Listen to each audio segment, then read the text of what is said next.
Assalamualaikum warahmatullahi wabarakatuh.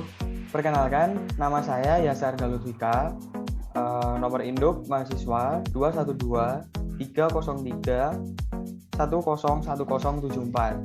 Saya dari kelas 1B dari Fakultas Keperawatan D3 Lumajang. Baik, saya di sini akan menjelaskan beberapa dari skeletal system. Yang pertama, kranium. Kranium adalah bagian dari kepala yang bentuknya bulat lebar dan fungsinya melapisi otak dan tersusun dari tulang-tulang tengkorak. Nah, di sini tepat letaknya kranium. Dari kranium sendiri, ini nanti dibagi ada beberapa bagian tulang tengkorak. Kemudian yang kedua, ada mandible. Nah, seperti yang ada pada gambar yang sudah ditunjukkan oleh tanda panah, mandible adalah rahang bawah. Nih, pada bagian yang ada tanda panahnya. Kemudian, clavicle. Clavicle adalah bagian tulang yang menghubungkan tulang dada ke bahu, atau nama lainnya bisa disebut dengan tulang selangka. Selanjutnya, scapula. Scapula adalah bagian tulang yang menghubungkan humerus atau tulang lengan atas dengan nama lain adalah tulang belikat. Selanjutnya ada tulang sternum. Sternum ini, seperti yang ditunjukkan pada gambar, berada tepat di tengah-tengah dada. Ini biasanya orang menyebutnya dengan tajuk pedang. Sternum berfungsi untuk melindungi organ-organ penting tubuh, di antaranya jantung dan paru-paru. Selanjutnya, ribs. Ribs sendiri tidak jauh beda dengan sternum karena memiliki fungsi yang hampir sama, yaitu untuk melindungi jantung dan paru-paru. Dengan nama lain, ribs ini adalah lempengan tulang rusuk. Kemudian humerus. Nah, tadi waktu menyebutkan scapula sudah saya sebutkan humerus adalah tulang lengan atas. Kemudian vertebrae seperti yang ada di gambar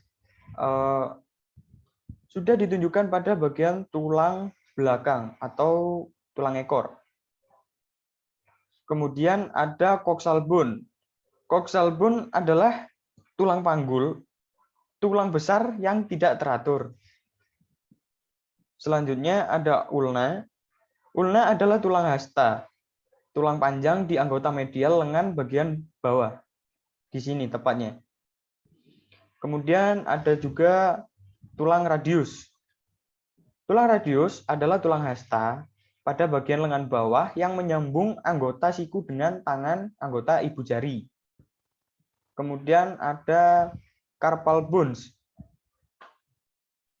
Carpal bones adalah tulang yang menghubungkan tangan dengan lengan bawah. Selanjutnya ada metacarpal bones. Metacarpal bones adalah tulang di bagian tengah pada kerangka tangan yang terletak di antara tulang jari yang membentuk hubungan dengan lengan bawah. Di sini. Kemudian ada phalanx finger. Phalanx finger ini ya seperti yang ada di gambar, ini adalah jari-jari tangan. Kemudian ada femur. Femur adalah tulang paha. Tulang paha yang terpanjang dan terkuat dalam tubuh. Selanjutnya ada patella. Patella adalah tulang lutut atau tulang yang berbentuk segitiga dan tebal yang bersendi dengan tulang paha. Fungsinya adalah membungkus dan melindungi sendi lutut. Selanjutnya ada tibia. Tibia biasanya disebut dengan tulang kering yang ada pada kaki. Tibia tergolong tulang panjang. Tulang tibia merupakan tulang terbesar kedua di tubuh yang terletak pada bagian kaki depan. Selanjutnya ada tulang fibula. Fibula adalah tulang betis. Tulang fibula lebih kecil daripada tibia. Bisa diperhatikan pada gambar pada bagian ini. Tulang ini menghubungkan pergelangan kaki dengan lutut. Bekerja sama untuk menstabilkan kaki ketika berdiri, menyangga otot-otot bagian bawah, serta menopang berat badan manusia. Selanjutnya ada tulang tarsal atau tarsal bones. Tulang tarsal terdiri dari 7 tulang pendek. Terletak di daerah proksimal kaki. Mereka diatur dalam baris proksimal dan distal. Kemudian ada metatarsal.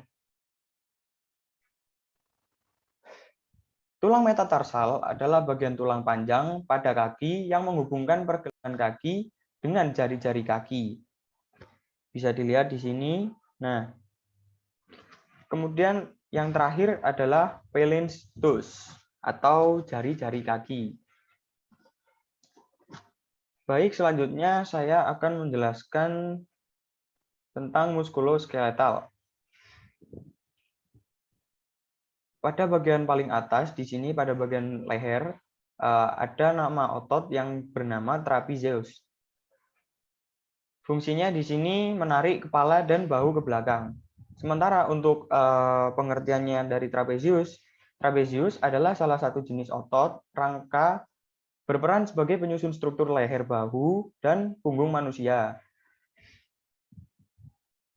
Kemudian ada latissimus dorsi. Seperti yang ada di gambar, fungsinya adalah untuk menarik lengan ke bawah dan ke belakang.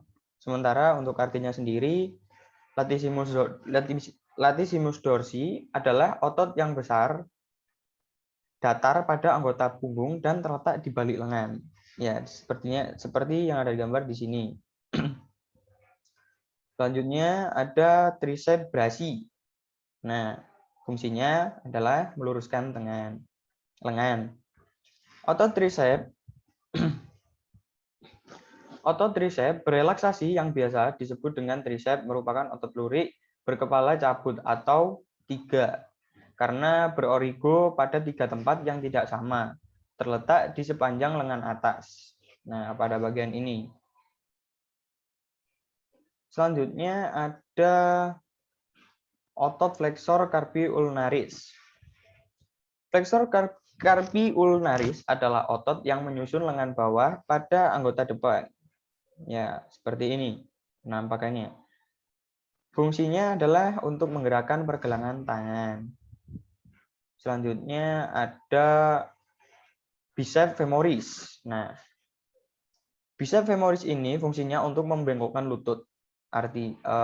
Pengertian dari biceps femoris adalah merupakan otot yang bekerja secara antagonis untuk gerakan fleksi dan ekstensi pada kaki. Kemudian selanjutnya ada otot gastrocnemius. Fungsinya untuk membengkokkan kaki juga. Peran otot gastrocnemius berperan dalam gerakan plantar fleksi dan fleksi knie. Selain itu, otot gastrocnemius juga berperan dalam gerakan dorsifleksi pada ankle. Kemudian ada soleus. Fungsi dari soleus membengkokkan kaki ke bawah. Nah, bentuk dari otot soleus panjang dan juga lebar yang berada di bawah gastrocnemius, ya ini gastrocnemius, dan lebih kecil, dan bola kedua otot utama ini bersama beberapa otot sekunder yang lebih kecil kemudian membentuk otot betis. Kemudian kita kembali ke atas, di sini ada pectoralis major. Pectoralis major adalah otot besar seperti kipas yang menutupi bagian besar pada dada. Nah, di sini. Fungsinya di sini adalah untuk menarik lengan. Contoh menarik lengan seperti saat kita melakukan olahraga pull up. Selanjutnya ada bicep. Bicep berada pada bagian lengan atas dan gunanya untuk membengkokkan lengan. Selanjutnya ada rectus abdominis. Rectus abdominis ini merupakan otot vertikal utama pada dinding abdomen anterior. Nah, di sini. Fungsinya juga untuk mengembiskan abdomen. Di sini ya sudah tertulis. Selanjutnya gluteus maximus. Gluteus maximus adalah otot terbesar dalam tubuh manusia yang membentuk sebagian dari bokong atau pantat. Nah, di sini. Nah, ini bagian belakang ini. Selanjutnya ada rectus femoris. Fungsi dari rectus femoris sendiri untuk meluruskan kaki. Rectus femoris adalah salah satu dari 4 otot paha depan, letaknya di tengah pada bagian depan paha. Nah, di sini. Kemudian ada sartorius. Fungsi dari sartorius membengkokkan dan memusingkan kaki.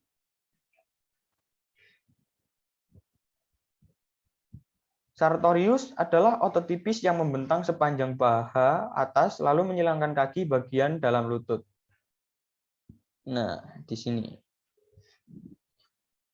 Untuk otot terakhir adalah tiblis anterior. Meluruskan dan menarik kaki. Nah, pada bagian sini nih.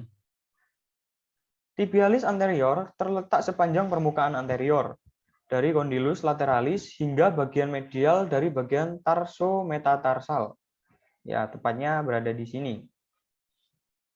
Sekian video penjelasan mengenai skeletal system dan muskuloskeletal dari saya, Yasa Arga Lutfika. Apabila ada kurang lebihnya, saya memohon maaf yang sebesar-besarnya. Terima kasih. Wassalamualaikum warahmatullahi wabarakatuh.